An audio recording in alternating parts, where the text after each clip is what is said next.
ओम नमो भगवते वासुदेवाय। नमस्कार दोस्तों, आइए सुनते हैं श्रीमद् भागवत महापुराण की कथा। आप सभी भक्तजन इस कथा को श्रद्धा पूर्वक मन लगाकर सुने। भगवान श्री कृष्ण आप सभी की मनोकामना पूर्ण करेंगे और आप सभी के कष्टों को हर लेंगे। दोस्तों, आज की कथा में हम वर्णन करेंगे उत्तम का मारा जाना, ध्रुव का यक्षों के साथ युद्ध।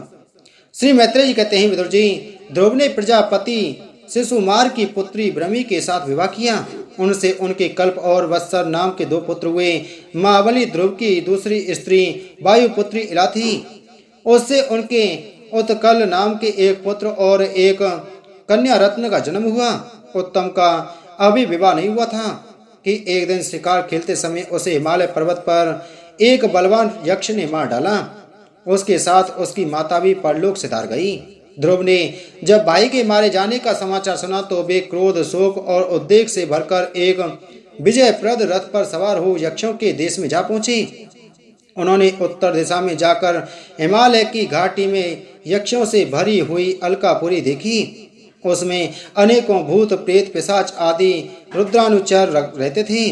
विदुर जी, वहां पहुंचकर महाबाहु ध्रुव ने अपना शंख बजाया तथा संपूर्ण आकाश और दिशाओं को गुंजा दिया। उस शंख ध्वनि से यक्ष पत्नियां बहुत ही डर गईं। उनकी आंखें भय से कातर हो उठी। वीरवर विदुर जी, महाबलवान यक्ष वीरों को वह शंखनाद सहन न हुआ, इसलिए वे तरह तरह के अस्त्र शस्त्र लेकर नगर के बाहर निकल आए और ध्रुव पर टूट पड़े। मारते ध्रुव प्रचंड धनुर्धर थे। उन्होंने एक ही साथ उनमें से प्रत्येक को 3-3 बाण मारे। उन सभी ने जब अपने अपने मस्तकों में 3-3 बाण लगे देखे तब उन्हें यह विश्वास हो गया कि हमारी हार अवश्य होगी। वे ध्रुव जी के इस अद्भुत पराक्रम की प्रशंसा करने लगे।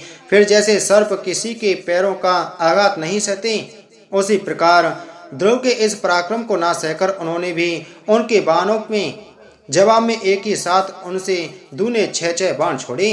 यक्षों की संख्या 13 अयुत यानी 1,30,000 थी। उन्होंने ध्रुव जी का बदला लेने के लिए अत्यंत कुपित होकर रथ और सारथी के सहित उन पर परिध, खड़ग, रास, त्रिशूल, फरसा, शक्ति, रिष्टि, भूषंडी तथा चित्र विचित्र पंखदार बाणों की वर्षा की। इस भीषण शस्त्र वर्षा से ध्रुव जी बिल्कुल ढक गए। तब लोगों को उनका दिखना वैसे ही बंद हो गया जैसे भारी वर्षा से पर्वत का।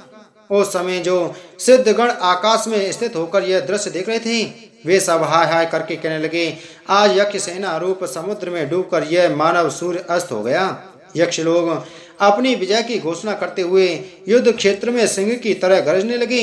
इसी बीच में ध्रुव जी का रथ एकाएक वैसे ही प्रकट हो गया जैसे कोहरे में से सूर्य भगवान निकल आते हैं। ध्रुव जी ने अपने दिव्य धनुष की टंकार करके शत्रुओं के दिल दहला दिए और फिर प्रचंड बाणों की वर्षा करके उनके अस्त्र शस्त्रों को इस प्रकार छिन्न भिन्न कर दिया जैसे आंधी बादलों को उत्तर बितर कर देती है। उनके धनुष से छूटे हुए तीखे तीर यक्ष राक्षसों के कवचों को भेद कर इस प्रकार उनके शरीरों में घुस गई जैसे इंद्र के छोड़े हुए वज्र पर्वतों में प्रवेश कर गए थे। विदुर जी, महाराज ध्रुव के बाणों से कटे हुए यक्षों के सुंदर कुंडल मणित मस्तकों से, सुनहरी ताल वृक्ष के समान जांघों से, वलय विभूषित बाहों से, हार भुज बंद मुकुट और बहुमूल्य पगड़ियों से पटी हुई वह वीरों के मन को लुभाने वाली समर भूमि बड़ी शोभा पा रही थी। जो यक्ष किसी प्रकार जीवित बचे, वे क्षत्रिय प्रवर ध्रुव जी के बाणों से प्राय अंग अंग छिन्न भिन्न हो जाने के कारण युद्ध क्रीड़ा में सिंह से परास्त हुए गजराज के समान मैदान छोड़कर भाग गए। नरश्रेष्ठ, ध्रुव जी ने देखा कि उस विस्तृत रणभूमि में अब एक भी शत्रु अस्त्र शस्त्र लिए उनके सामने नहीं है, तो उनकी इच्छा अलकापुरी देखने की हुई, किंतु वे पुरी के भीतर नहीं गए। वे मायावी क्या करना चाहते हैं, इस बात का मनुष्य को पता नहीं लग सकता। सारथी से इस प्रकार कहकर वे उस विचित्र रथ में बैठे रहे तथा शत्रु के नवीन आक्रमण की आशंका से सावधान हो गए। इतने में ही उन्हें समुद्र की गर्जना के समान आंधी का भीषण शब्द सुनाई दिया तथा दिशाओं में उठती हुई धूल भी दिखाई दी। एक क्षण में ही सारा आकाश मेघमाला से घिर गया।